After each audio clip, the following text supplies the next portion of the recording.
Let me now share about what we know about this novel coronavirus. This virus comes from the family of coronavirus, which includes other viruses such as MERS and SARS, as well as the milder variants causing common cold. The medical consensus at this moment is that the novel coronavirus is more transmissible, but appears less deadly than SARS. Evidence suggests that the rate of human-to-human transmission of this virus appears to be higher than that of SARS.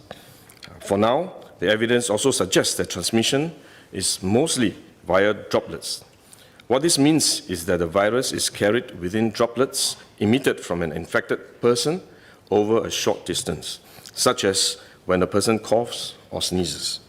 If these droplets come into contact with the eyes, nose, or mouth of an individual, directly or indirectly through hands that have come into contact with these droplets, the individual may become infected. To clarify, there is no evidence currently to suggest that the virus is airborne. There are other viruses, such as the chickenpox, which can easily be transported via air currents and do not require droplets to contact the eyes or nose. The novel coronavirus is not in this category of viruses. The novel coronavirus could also transmit through surface contact. Let me explain. When a person sneezes or coughs, the droplets fall onto the surfaces of tables and chairs, and the virus may remain alive for up to a few days. When someone else touches the surfaces of these tables and chairs, the virus can be transferred to his hands, and if he then rubs his eyes or nose without washing his hands, he may become infected. So we should wash our hands. This is also why we only quarantine the close contacts of confirmed cases. For more transient contacts, such as individuals that the confirmed cases may have walked past in malls or hotels, the risk of transmission is low. For coronavirus generally, the person is most infectious when he is displaying symptoms, or what you call symptomatic.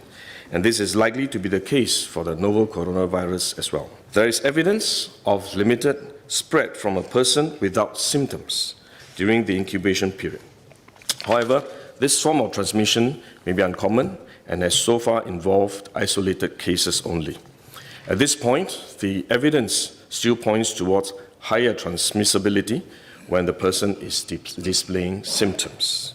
As such, medical professionals, both overseas and in Singapore, have advised that the most effective way that we can protect ourselves is to practice good personal hygiene.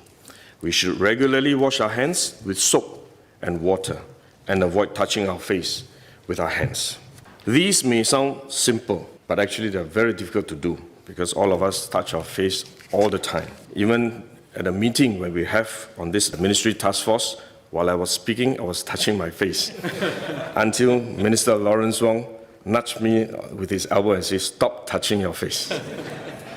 So it is simple but extremely difficult, but are actually very effective in preventing all kinds of infection. Potential infection from asymptomatic persons, in fact, is less likely to be from coughing or sneezing directly because they don't have symptoms. They are not sneezing or coughing, but more likely by touching contaminated surfaces, for which masks offer no protection. Wearing a mask when we are well often gives us a false sense of security instead, and we are more likely to touch our faces when we constantly adjust our masks, which is one way the disease spreads. At the same time, we need to protect others, our loved ones, friends, colleagues, and fellow Singaporeans that we come into contact with. If we are sick, we should rest and recover at home as far as possible. If we do need to go out to see a doctor, for example, we should wear a surgical mask to protect others. So this is when mask is needed, when we are unwell and have to go out.